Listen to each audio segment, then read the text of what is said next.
Ya, kita masuk ke episode 8.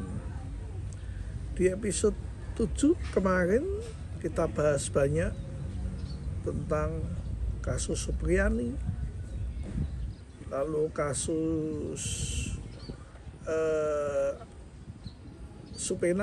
Nyoman Sukena, ya, lalu dengan kesimpulan bahwa mafia hukum peradilan itu bisa terjadi di mana-mana. Lalu dengan contoh tadi yang kasus manajer koperasi. Akhir-akhir ini ada beberapa kasus yang ramai. Misalnya kasus tentang Supriyani, guru honorer, ini menjadi ramai. Ya, kasus terus berjalan. Bahkan ada upaya perdamaian yang diprakarsai oleh pejabat setempat. Ya. Tapi kemudian dicabut. Ya. Ada running text di televisi dari Propam turun memeriksa polisi, penyidik. Lalu informasi juga dari running text bahwa jaksa yang menyidangkan dicabut, dialih tugas. Ya, lalu kasus berlanjut sampai kemudian camat kalau nggak salah yang membantu Supriyani dicopot, diganti orang lain dan sebagainya. Kasus berlanjut dan perdamaian dicabut, kemudian ada somasi dari pemerintah setempat karena berupaya perdamaian dan sebagainya. Ya, kasus menjadi sangat menarik saat ini. Ini kasus kecil tapi menjadi besar. Ya, dalam sebuah kacamata saya berarti ini kasus kecil tapi di belakangnya orang besar. Sehingga kasus bisa membesar seperti ini. Ya. Kasus ini dari Propam turun, bagus, diperiksa. Lalu dari kejaksaan mengganti jaksa kalau nggak salah. Tapi persoalannya bukan masalah diperiksa dan kemudian diganti. Pemeriksaan itu harus transparan. Banyak sekali di dalam sebuah kasus-kasus macam ini diperiksa, kalau di kepolisian diperiksa begitu ya. Tapi karena kasus sudah digulirkan di pengadilan, lalu pemeriksaannya seperti apa hasilnya? Tidak pernah ada berita lagi. Ya. Jadi bukan masalah dipindah, misalnya di kejaksaan bukan masalah dipindah.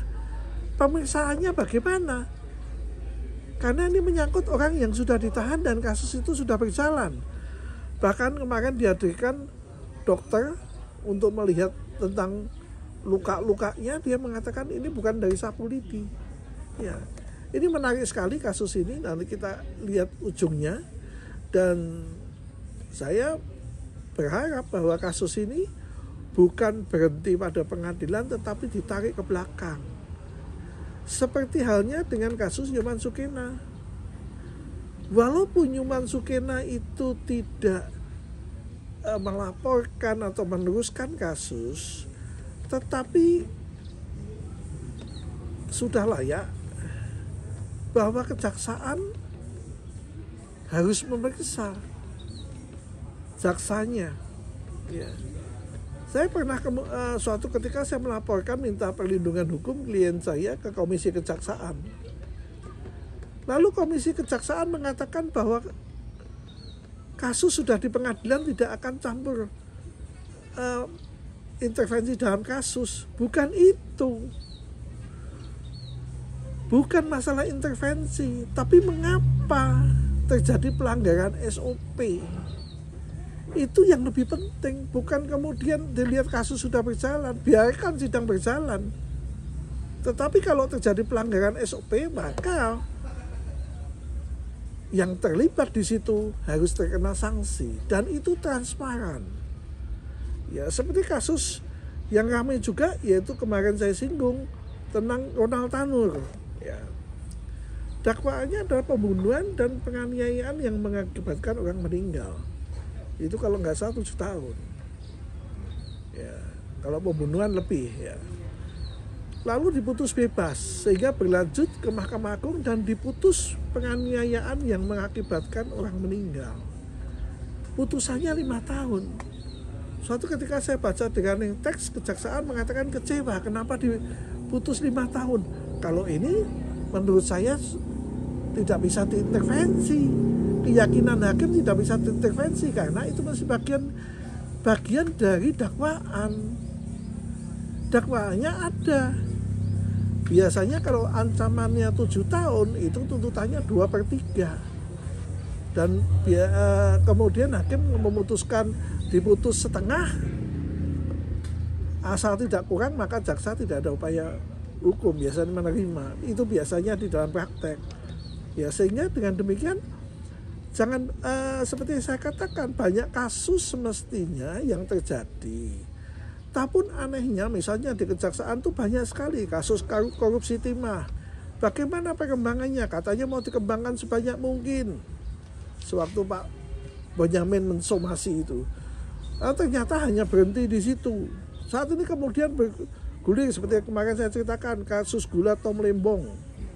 Ternyata kemarin saya lihat Instagram bahwa itu pesanan dari koperasi instansi, ya. Padahal sebelum itu ada banyak kasus. Kenapa kasus yang lama tidak dijalankan dulu, diselesaikan? Ya, kemarin bahkan kasus dari Ronald Tanto kemudian berkembang ke Mahkamah Agung. Mantan pejabat, bekas pejabat ya ditangkap. Lalu kemudian diindikasikan hakimnya akan diperiksa. Boleh-boleh aja. Asal semua itu harus logis. Dan kemudian dilaporkan kepada masyarakat karena kasus ini sudah menjadi perhatian daripada masyarakat. Ya, kalau tidak dilaporkan kepada masyarakat akan terjadi sebuah pertanyaan yang terus-menerus ada di dalam masyarakat. Hasilnya apa? Hasil pemeriksaannya apa? Ya, selanjutnya saya akan bahas juga kasus-kasus yang lain ya, yang saat ini juga tidak tahu kelanjutannya bagaimana.